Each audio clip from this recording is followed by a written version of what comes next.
ஜூலை 4 வெள்ளிக்கிழமை. சமூகத்தப்பங்கள்.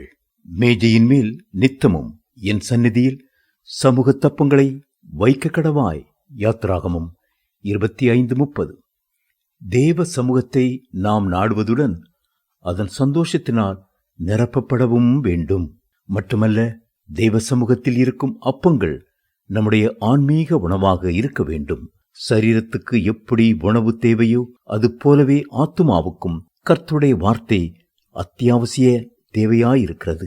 பழைய ஏற்பாட்டிலே ஆண்டவர் சமூக தப்பங்களுக்கான உபதேசங்களை கொடுத்தார். அந்த சமூக தப்பங்கள் ஆசரிப்பு கூடாரத்தில் உள்ள பரிசுத்த ஸ்தலத்தில் இருக்கும் பரிசுத்த மேஜையின் மேல் வைக்கப்பட்டிருந்தது.